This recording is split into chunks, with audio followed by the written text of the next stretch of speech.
Hello everyone, welcome to Redneck Ways. How you all doing today?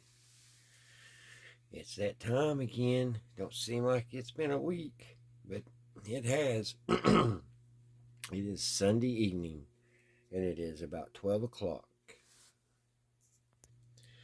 And we are going to work on the 1941 Plymouth coupe again. Last week we were working on the body. We got our hood, or I guess we call around the hood the cowl. Is that what that's called? No, the cowl's on the hood. Anyway, we got the front end here put in. Turn my light on. We got our front end glued in, and just worked on that a little bit. And we painted our rear end. Where am I? What's going on with me tonight, guys? Painted our frame. Still looks like a little touching up here and there, but we got that painted. So tonight we're going to continue where we left off. We're going to put the running boards on and just do what we can here. We won't be putting that in yet, the chrome grill. I'm going to wait a little while. And after we get that finished, we'll either jump up here and do some of the Coke bottle boxes. That won't take long. All we need to do is paint this and put some decals on. We might do that, or again, we may just go up here and install a radiator and put some front end pieces on the frame. So that's what we're going to do. Probably more or less we'll just continue. We'll do the bottles later. This episode's Matchbox car it's an M2. It's a Maori Ignition. It's a 68 Firebird with a shaker hood. Pretty neat. Rear end looks pretty good. Like I was saying, it's a M2 series, or no, M2 machines. Mallory Ignition. I bought this the other day. I think I didn't pay attention, but somebody's had this hung up on the wall. There's so many holes in it. There's one there. You can see them all. Somebody put a bunch of thumbtacks in this cord. Here's what the back looks like.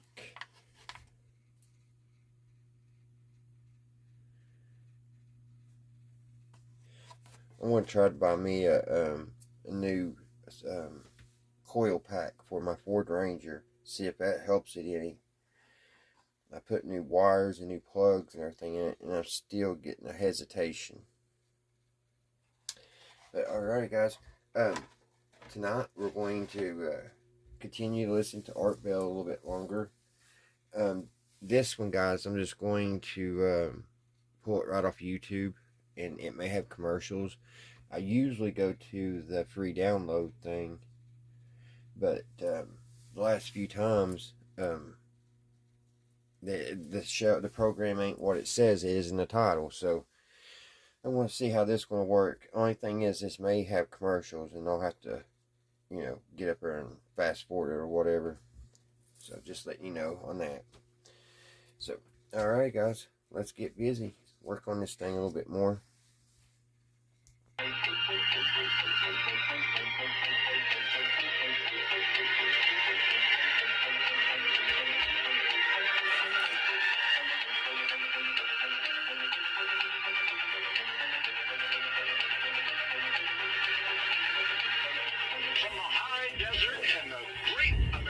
Southwest, how did you all? Good evening, good morning, good afternoon, as the case may be, around the world.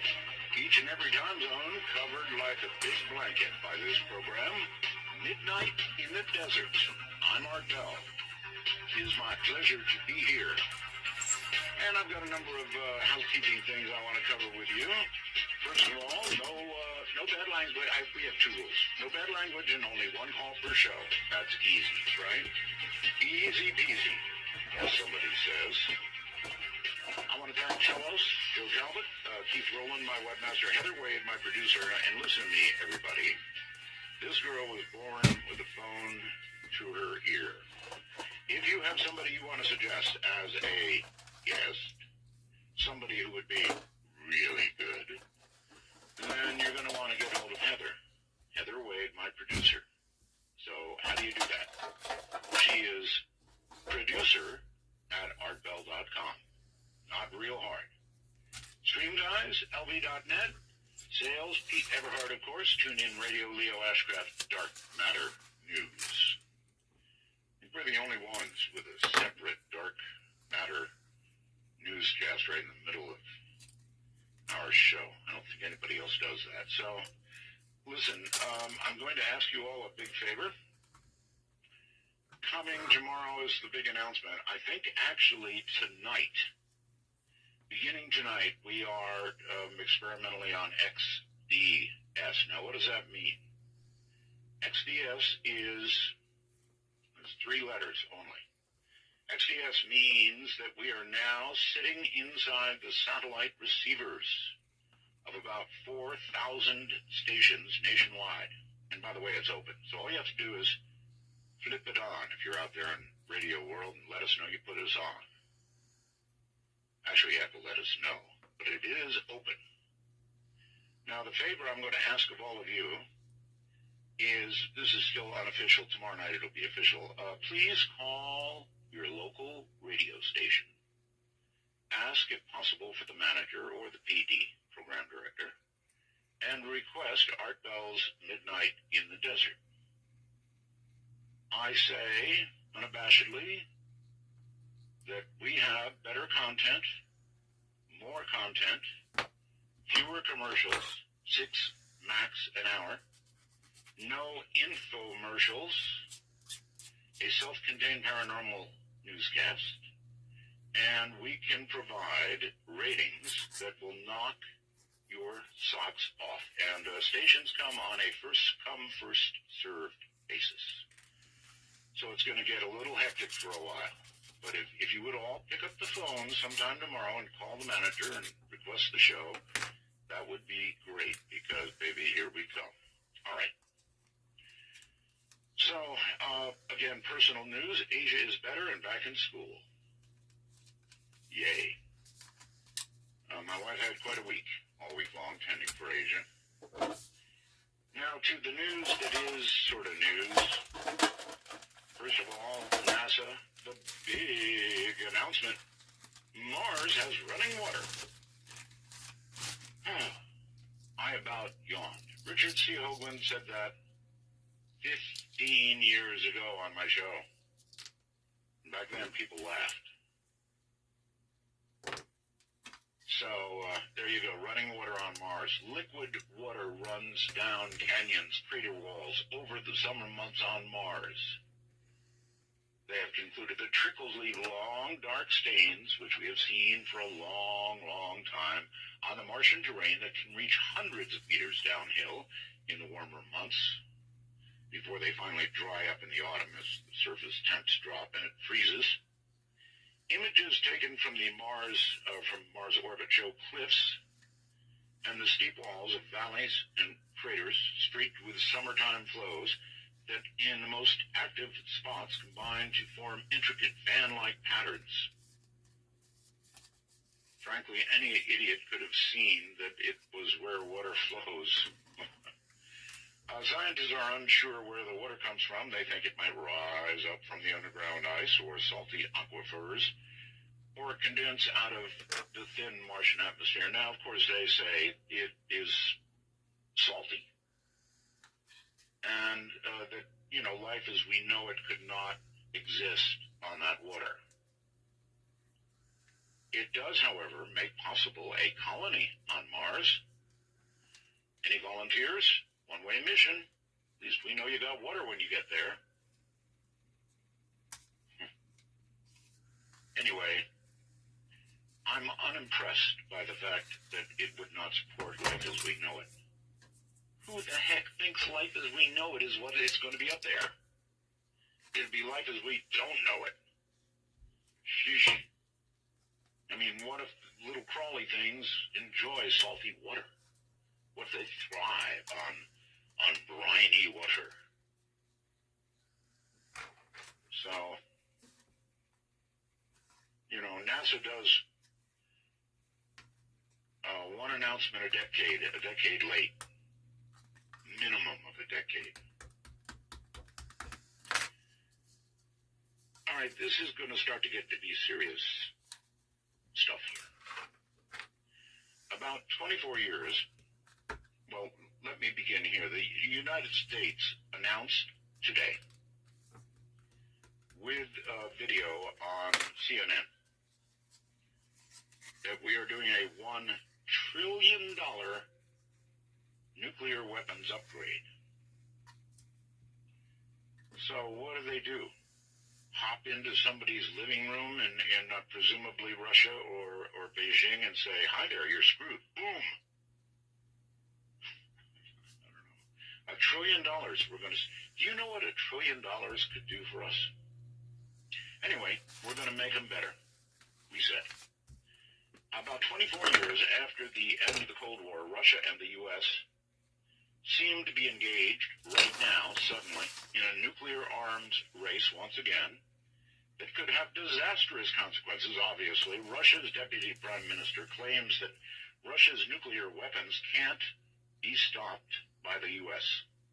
They fire them, they hit. That's what he says. So if a war breaks out, they can stop whatever we throw, or we can't stop whatever they throw at us. In a talk show with the state-run Roisa, that's a television channel there, he claimed that Russia has developed a new technology that could easily overcome the U.S. missile defense system. He's overseeing the modernization of the country's nuclear weapons. Last year, he announced that he would overhaul the country's entire nuclear arsenal by 2020. It is part of Putin's rearmament program that is estimated to cost, say, about $700 billion. So they're roughly spending about 3/4 of what we are, but they're ahead of us now. Russia's deployed nuclear capacity has overtaken the U.S. for the first time since the year 2000, according to a report from the U.S. State Department. Now, this is really serious stuff, folks. What was the Cold War is becoming the Cold War again. I guess you've noticed Russian bombers making close passes by our planes, buzzing our ships, and they are now ahead of us in nuclear weapons, and we're both about, well, we're going to spend more than they will, so I guess we'll be even by then. Maybe. How many times could we blow ourselves into little bits? Well, I want to serve up a little bit of a warning. Tomorrow night, we are going to do a program on global thermonuclear warfare. And I serve up a warning because it is legitimately scary, scary stuff. We are going to talk about how a war might start. We're going to talk about how it might escalate, and what the use of those weapons by both sides would mean. For those of you that have been busily adding new dates to predict the end of the world, you really might want to listen to this one. That's tomorrow night. And I also reflect a little bit on Dr. Jacobs. I've got to have David Jacobs back, and I'm going to reschedule him. The invasion that he described of the human race, that he believes is underway right now, is insidious. Kind of like, it reminded me when I thought a little bit about it, of Father Malachi Martin's perfectly possessed people. Aliens. Kind of like perfectly possessed, I would say, right? Pretty good analogy when you think about it. Oh, one more thing. We are still hunting for a wicked witch.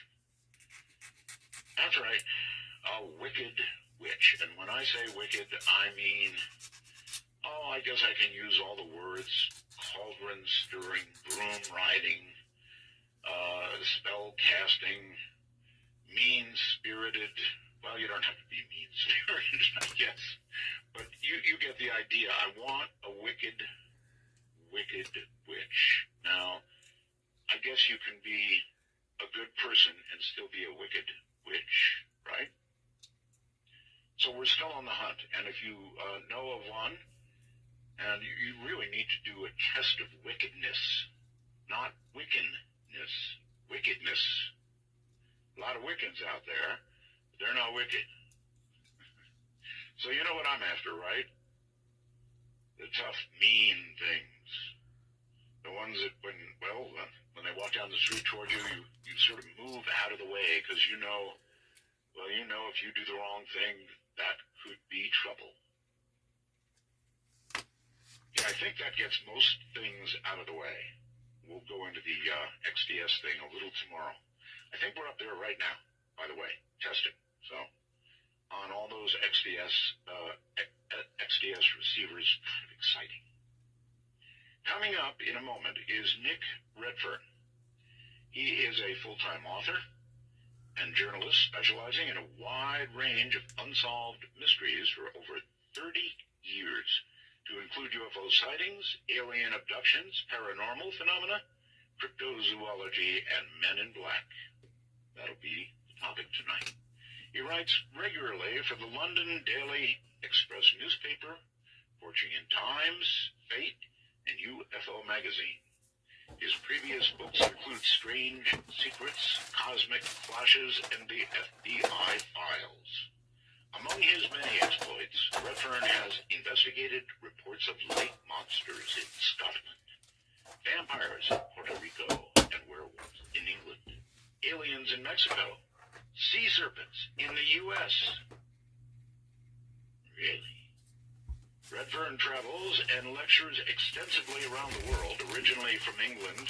He currently lives in Dallas, Texas, and it's really going to be my first line of inquiry to find out why a Brit would decide to settle in Dallas. What if he wears a 10-gallon hat, straps to his side, and all that stuff? Hey, everybody, raging in the night, this is Midnight in the Desert. She's got something to put in my soul, and she knows I'd love to love her, but she lets me down every time, and they come mine. She had this magic in her eyes. I can see for miles and miles and miles and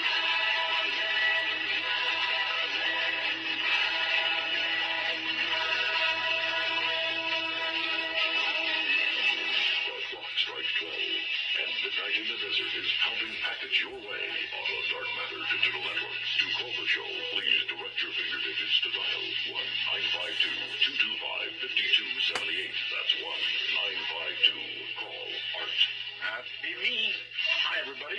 Let's do it, shall we? I have a lot to learn about Men in Black. Nick Redfern, welcome to Midnight in the Desert. Hey, Art. Thanks for having me on. Well, thanks for being here. I'm curious, Nick. It just doesn't seem to me that most Brits would pick up and, go to Texas. How did that happen?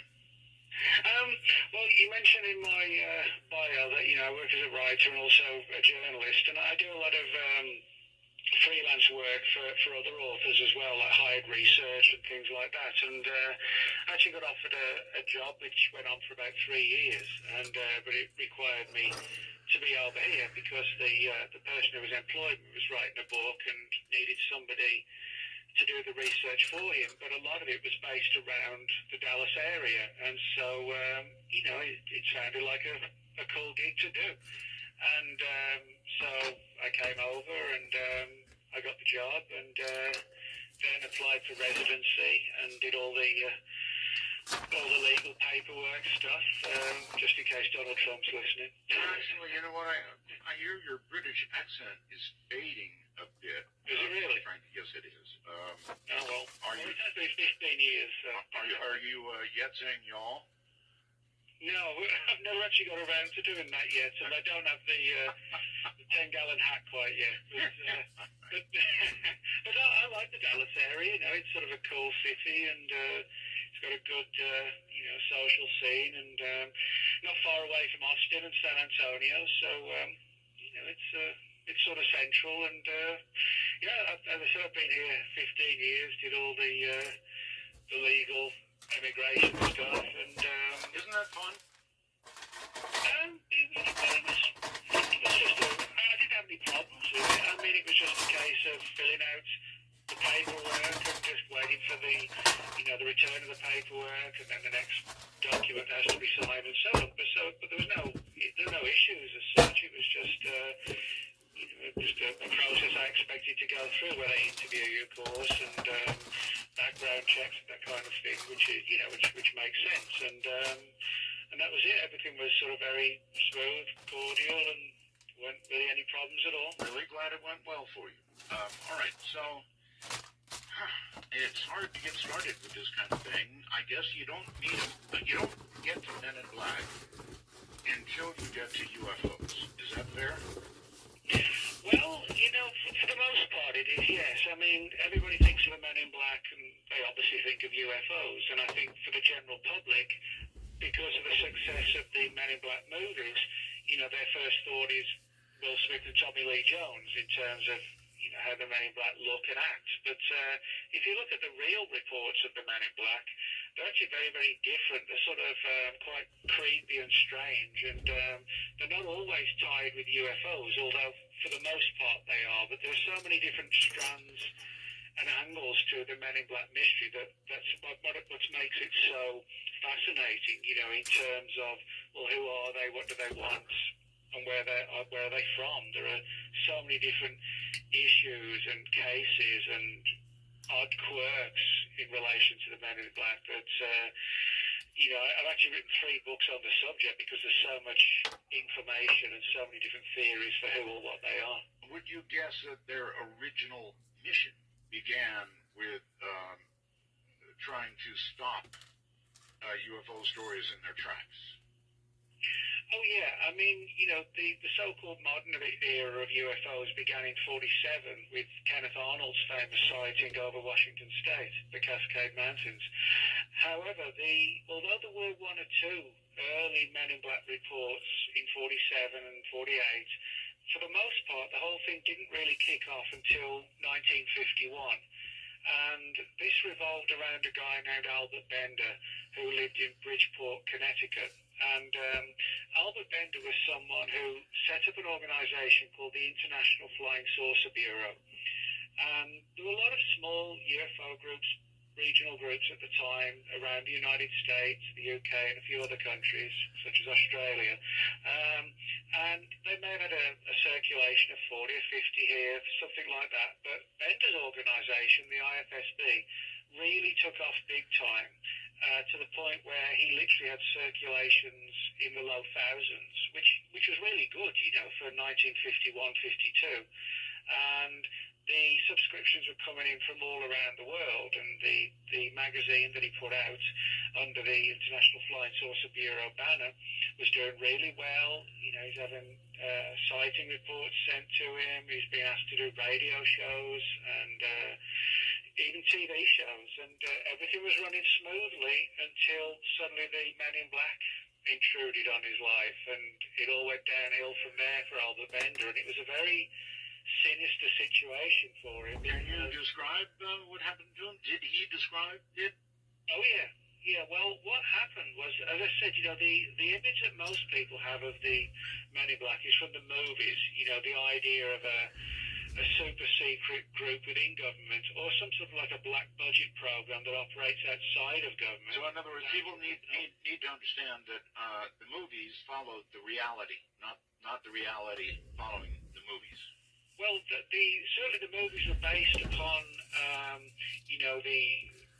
the the real reports in terms of how they dressed and the threats. Right. But if you read from Bender's experiences onwards, the men in black in reality actually don't sound physically and, you know, in terms of what they look like their movie versions. For example, pretty much a good, I would say, 95, 96% of all the cases, and this begins with Bender, the witnesses described them as sort of only about 5 feet tall to 5 feet 5, very strange looking, very pale skin, no blemishes or lines on their faces, almost as if they look like a mannequin in some respects. I was going to say an alien.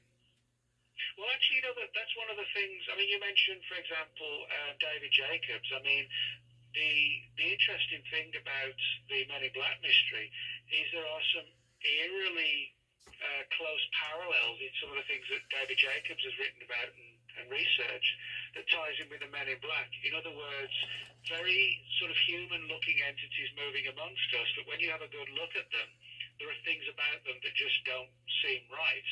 And that's what Albert Bender said, that he would get not so much visitations, but he talked about how he would see these shadowy figures, and in some cases they would even sort of literally materialize in his bedroom. And he described them as having, as I said, very pale skin. I guess today, you know, we would talk about them almost looking sort of overly Botoxed, you know, very strange looking, emotionless, no lines. And Bender said that they essentially spoke to him in a telepathic fashion and warned him to leave the UFO subject. And Bender, like a good UFO researcher, he did as he was told. He left the subject. Oh, he did. He caved in. Yeah, he absolutely caved in. And what happened was that he closed the IFSB down, the International Flying Saucer Bureau, cancelled his magazine, and a lot of people who subscribed to it, as I said, in the thousands, thought this was some kind of publicity stunt. You know, when you see a band and they say they're going on their final tour, so you better come and see us now, and then they come back 5 years later. That didn't happen. That's what everybody thought, though.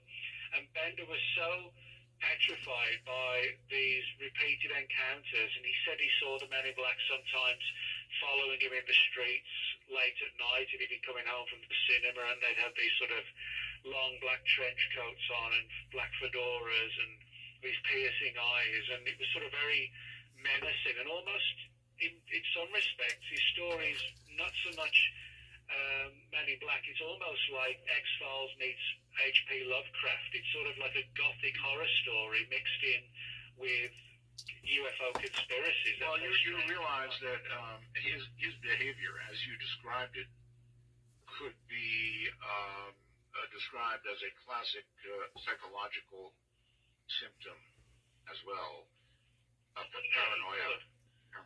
Yeah, I mean, there's no doubt that Bender was paranoid. I guess the thing is, you know, was it a psychological paranoia, or was he driven to paranoia, or was it possibly both? And what's interesting, that in terms of Bender's story, it's a fascinating one because he was a very sort of fascinating character with a lot of, you know, facets to his character in terms of he was deeply involved in the occult, for example.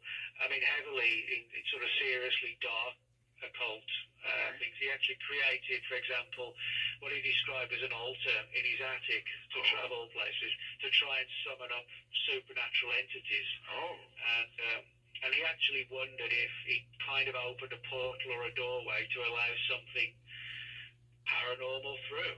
That was one of the theories he looked at. But yeah, I mean, you can look at some of the aspects of Bender's life and see that there were significant psychological issues. By his own admission, he developed OCD, obsessive compulsive disorder, but he said that was due to the fact that he became so terrified by this situation. You know, he'd be repeatedly checking the front doors were locked at night and the windows were locked, and then he'd go and check again, and that kind of overtook his life. So, you know, it's a case of which came first, and did one provoke the other. So, you know, it's a fascinating case history of a man steeped in paranoia, and at the heart of it all, these sort of almost gothic Men in Black. Well, Nick, I think that it's more than just a theory. I think that um, if you put up an altar, as you mentioned, if you call upon these things to be part of your life, if you want to be involved with them,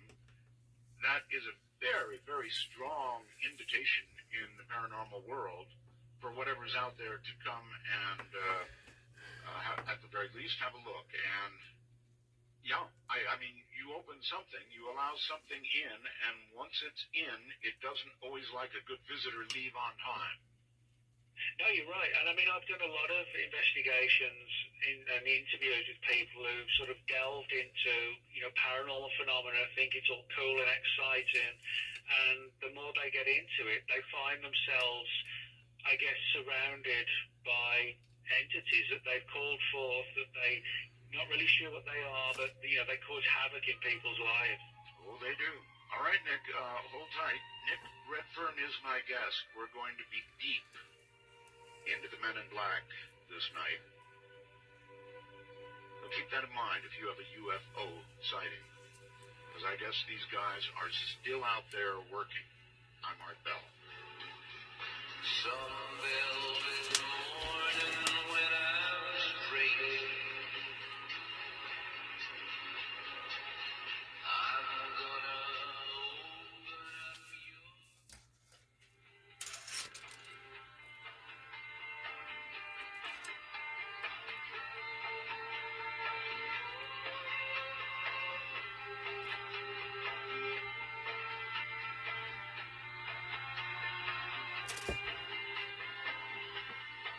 Midnight sweeps across America.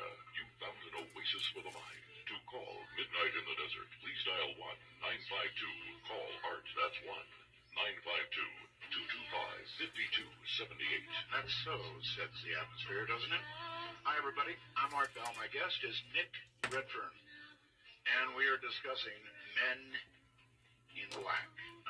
Actually, a very, very serious subject. Certainly it was to Albert Bender. And, gee, Nick, I don't know what to say, except if he actually, publicized, told everybody that these guys came to see him, and then really threw it in and never came back, no publicity stuff, then I guess he really met them.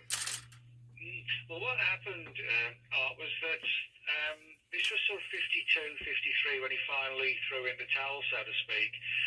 And a guy named Gray Barker, who was fascinated by Bender's story, wrote a book about it in 1956 called They Knew Too Much About Flying Saucers, which told parts of Bender's story, but only the parts that Bender wanted to share. And it certainly didn't go into all the bizarre paranormal stuff that Bender talks about himself. But what happened was he just very briefly resurfaced in 1962 when Barker, who was also a publisher, convinced Bender to write his own book, which he did. It was called Flying Saucers and the Three Men. And it was a very small book, but told the story of how these men in black would sort of appear and materialize and dematerialize. And they had more of almost like a demonic quality to them, I guess. And but then when he put that book out, he said, "Look, I'm done with it." And that was now 53 years ago, and he stayed out of the UFO subject for the rest of his entire life and would not correspond with anyone. He wouldn't even promote the book barely after it came out. He just essentially wrote it because Barker asked him to, and that was it. And he walked away from the subject. And that's actually not something you see very often in the UFO subject, where if somebody says, "I'm quitting, that's it, I'm done," they typically do come back. Here I am, proof of that, yes.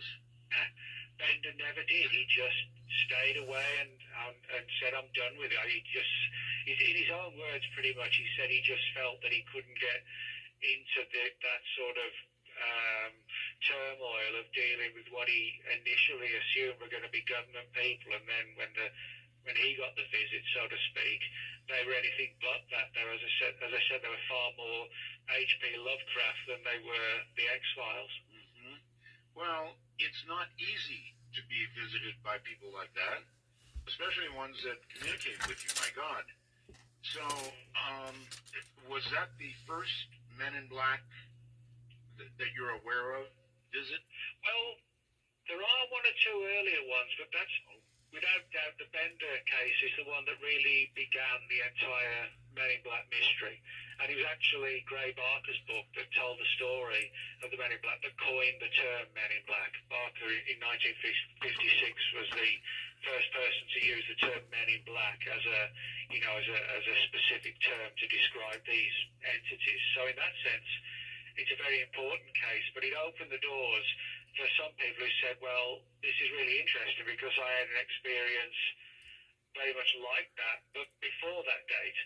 But in other words, Bender did prompt some people to come forward who claimed earlier reports with the Men in Black, but had Bender's story not been the first one that got so popularized, those other ones probably wouldn't have come forward. I wonder if the three wise men were counseled that no, you don't see that star. Well, that's interesting because, as I said, Bender's book was called Flying Saucers and the Three Men. And the reason why it was called that is because typically the Men in Black turn up in groups of three. Now, there have been reports of one and two, but for the most part, it's three. So, that's an interesting angle. All right, so obviously since that time, not the time I mentioned, the one you mentioned in the 50s, following 47, I guess, there have been many incidences of Men in Black. I think even Dan Aykroyd reported them, right? Mm-hmm.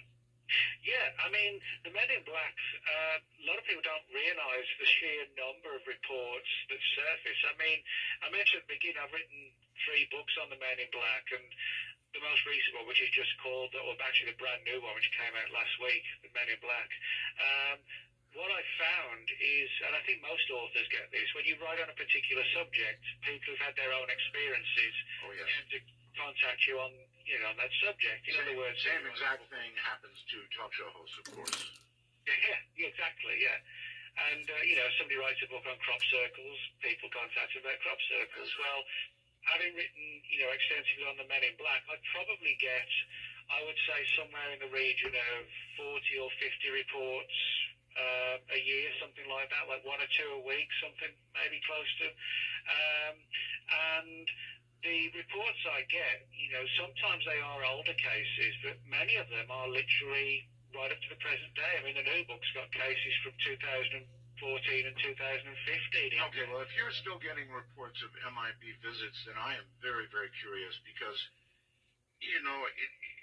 if I were an entity, let's say a government entity that were dispatching these Men in Black, and that's just sort of a little setup there, I wouldn't be so concerned about it anymore because there are so many reports of flying objects now that to send Men in Black, it seems to me, would just punctuate and enhance the report of the person who made it. No, that's a good point, and you're right. But I think one of the important things to note is most of the people who report the MIB today, they actually sound far more like what we say with David Jacobs was talking about. That they look semi-human, but they camouflage themselves with fedora hats and black wraparound sunglasses, turned-up collars. And in many respects, the sort of things David's been talking about, you can actually make a good case that the Men in Black could be an aspect of that sort of an infiltration. Okay. All right. Now, you've done it. You brought up David Jacobs' name, Dr. Jacobs' name, several times, and I've held myself back, but I can't do it anymore. I did a show with him the other night. I don't know if you're aware of that or not. Yes, there was, yeah. One hell of a show, if I do say so myself.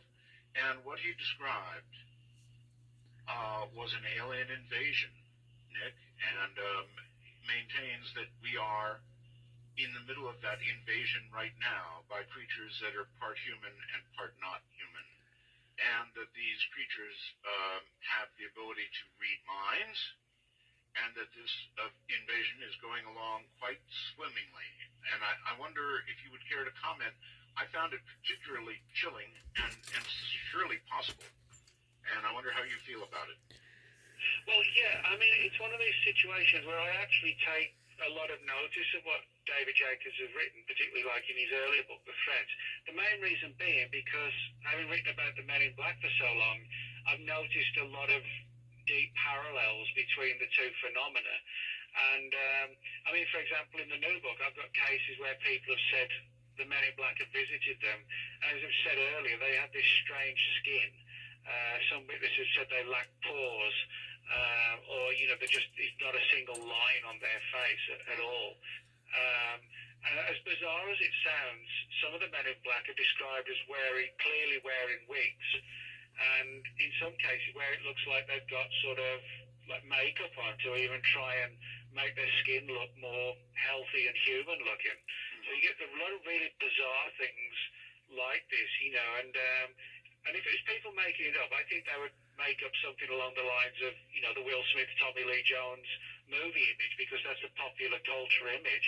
They wouldn't be making up bizarre stories like this, which you can find all across the planet. And so a lot of the stories I get do actually sort of eerily parallel these stories of human and alien hybrids that kind of look like us, but if you're walking down the street late at night and the person or the thing has got the collar turned up and a hat on, you probably wouldn't notice too much.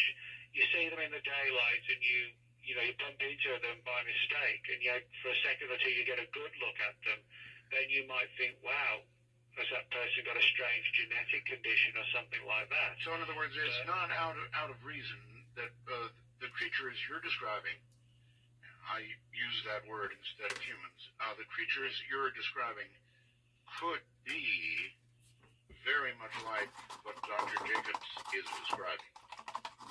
Oh yeah, I mean, you know, the whole issue of the camouflage, you know, the sunglasses and moving about in the streets. I mean, that's what the Men in Black have done for a long time. So I wonder if, you know, we're actually dealing with an almost identical, or if not identical, phenomenon. But there's had different ways over the years of targeting us. Now, you know, the stuff that David talks about is more along, you know, like a large-scale infiltration. Yes. Back in the 50s and 60s, you know, the reports weren't on that scale. So that, in one respect, you can make a case, I guess, that the Men in Black were more of like the initial front line that first went out. All right, well, imagine this for a moment, Nick. Excuse me. But if their original mission, as we touched on at the beginning, was to squash UFO reports, that's reports of ships in our atmosphere.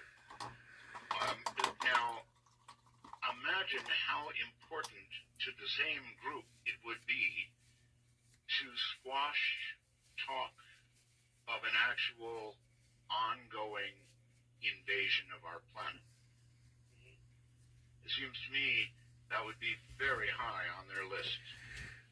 Well, yeah, you're right. And I think, you know, the issue of these entities visiting people's homes and, you know, the witnesses clearly realizing that these aren't normal-looking people demonstrates a couple of things, to me at least. One, maybe they're trying to sort of test the waters as to how successfully or not they get recognized for what they are or for what they're not. You know, I mean, the witness response is usually, oh my God, that person was 5 feet tall, they looked anemic and 120 pounds and had bulging eyes hidden behind these big sunglasses. They knew they weren't dealing with, you know, sort of 1950s era G-men as they were known from the FBI. You know, they clearly weren't anything along those lines. But, you know, most of the reports, as I said, were extremely strange, and Bender kicked it all off. And then, obviously, through the 60s, it just continued. A lot of people like Brad Steiger, you know, very famous figure in the whole paranormal field. I know Brad and Sherry very well. Oh, great. Well, yeah, I mean, Brad, in the new book I've got out, Men in Black, Brad actually very kindly wrote an entire paper about his own personal experiences with the Men in Black and how they even impacted on his friends and started to threaten his friends. Essentially, you know, to try and get the word back to him, I guess, to leave it all alone. And so even Brad himself found himself infected, I guess, is you know, not a bad term to use when you consider how these things work. Well, you know, people are funny. I mean, they say, "Oh man, he gave in." But if somebody came to you, somebody of questionable origins, let's put it that way, and threatened you, and even more so, threatened your family, I think most people in this audience, especially at the threat of family, would leave it the heck alone. Well, I think they would. I think they would leave it alone, maybe. But I mean, I'm the sort of character when if somebody says don't do this, it's like a red rag to a bull, as they say. You know what I mean? I do.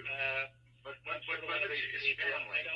When it's family. Well, no, that's true. Yeah. I mean, it's one thing to investigate UFOs. It's another thing to have your family threatened. So I do understand that. Equally, I also think that I would like to think if they ever sort of knocked on my door, I would stand up to them. But one of the interesting things, and again with parallel what David Jacobs says, is that the Men in Black seem to have the ability to affect people's minds, not just mind reading, but mind control almost, to where the person essentially becomes like a slave during the interrogation. And ding, ding, ding. yeah, so I mean, you imagine most people wouldn't open the door at midnight or 11 o'clock to three creepy looking little guys with white faces, but people do let them in, and this suggests to me a degree of control, something along the lines of mind control, mind manipulation, that makes the person lose control of their sort of self-awareness and also their common sense factors, where it's like everything goes out the window and they just invite these people or these things in, and then they get threatened, and it's almost like the person's in a haze throughout the entire experience, and then when they've left, they start to come out of it as if someone's coming out almost like an anesthetic, and why did I let them in? Why did I listen to what they had to say? This is why I'm so concerned about what Dr. Jacobs is saying, because what possible defense do we have against creatures who can control our minds, our thoughts? Not much, Nick. No, you're right. I mean, again, most of the reports I have of when the Men in Black enter people's homes, if not all of them, the first thing that's weird is that, as I said, they turn up usually at night, 9 to 10, 11 o'clock onwards, when it's pitch black. The person hears a knock at the door, and even if they look through the spy hole, if they've got one, and they see these entities there, they still open the door and let them in. And what's weird is that the Men in Black rarely ever come in until they're ever invited in, and that kind of fits in with the old vampire parallels. That's what I was going to say. Yeah, and they kind of look like pale-faced vampires, so I do wonder if... Well, you know what, Nick, maybe when you look through that little peephole at them, instead of seeing three little 5-foot guys dressed eerily, they see instead either a friendly neighbor or perhaps a relative, and of course then they open the door and just say, "Come on in." Well, that's not impossible, and all this makes me wonder if a lot of ancient stories of vampires may have been very, very early reports of Men in Black type entities. But when they enter the home, as I said, they often ask the most bizarre questions and don't seem conversant with our mannerisms properly. They don't seem to know how to handle knives and forks or cups and liquid and things like this. They kind of just stare at it as if they're not really sure what they should do with it even. And so it all gets very strange. And as I said, there's no doubt there's a degree of mind control involved with this entire phenomenon. That's why I think they're so elusive, because Nick, you just said something that again parallels exactly what Dr. Jacobs was saying. He was saying that many times these creatures that he described, these mixes, are unable to do the simplest things and have to be taught that they can sit back. I think he used the expression of sitting in a couch, and they had to actually be instructed that they could lean back because there was a backing to the couch, and that's very close to what you're describing now. Oh, it is. I mean, there are a lot of reports. There was actually a famous case where a Man in Black was given some Jell-O and couldn't figure out how to eat the Jell-O and tried to do it with his fingers. And I mean, it sounds bizarre, but when you find, as I've got, I mean, literally, well, now hundreds of reports from all across the world where people clearly don't know each other, but there are certain little bits of data which fit in, like, them acting strange, not understanding something that would be so easy for us to understand.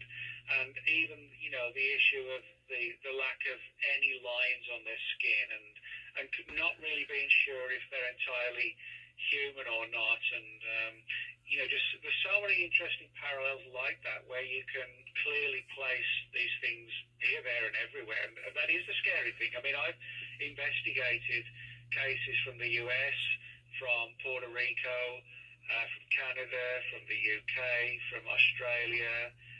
I've got a couple of Russian reports and a few from Mexico and a few from South America. So, that's pretty much 2/3 of the globe.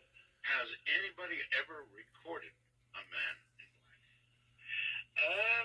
Nobody's ever audio recorded one, but back in the 60s, a couple of researchers, Tim Beckley and Jim Moseley, actually photographed one. Now, I actually include the photograph in my second book on the Men in Black, which was called The Real Men in Black, and that one includes the photo.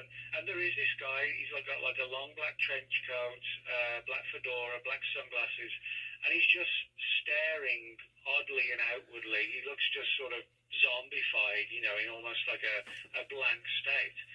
And the reason why they took the photograph is because for several days, for like an hour every morning, he was stood outside the Jersey City home of a UFO researcher, or two researchers, Jack and Mary Robinson. And Mary got frightened when Jack went to work one day and this character turned up, and Jim and Tim Beckley raced over and managed to get a photograph of him. They literally drove past during rush hour where he was just standing in the recess of this old building in the shadows, staring right at Jack and Mary's apartment window. And if you see the picture, it does look really weird. He kind of looks just totally emotionless and flatlined almost. And but this like a well-dressed zombie is the best way to describe him. So, have you heard of any physical confrontations? Oh, what do you mean, like altercations, that kind of thing? Like that, yes. Yeah, there's a few, but not many. And that's interesting because if people are able to sort of break out of this mind control state, occasionally some of them have stood up and found themselves actually, their mindset returning to normal, as if they'd broken the spell almost. And they threatened the Men in Black to leave, or they threatened to call the police, etc. And instead of, responding with violence, the Men in Black quickly made their excuses and left, as if they didn't want a confrontation. All right, hold it right there. We're at a break point. And alrighty, guys. Nick Redburn and Men in Black. I think that'll about do it tonight on the milk model build. I'm missing a piece, so that's why I quit putting parts together and start painting. I've seen it since we started putting this model together. I do not know where I've set it. And it is, let's see, it's this piece here, and it is around here somewhere, but I gotta find that so we can get that on there. And I hope it didn't go underneath the radiator. That, if you notice, that radiator gave me a lot of problems getting lined up. But one good thing tonight, guys, we got more parts painted. And get ready to put the wheels and stuff together. The exhaust. I think I still have some more exhaust pieces to paint. There should be at least 2 more. But yes, I got to find that one piece before we meet again next week. So, alright guys, I hope you all have a great Monday. And until then, guys, I'll see you right here, Redneck Ways. Bye, guys.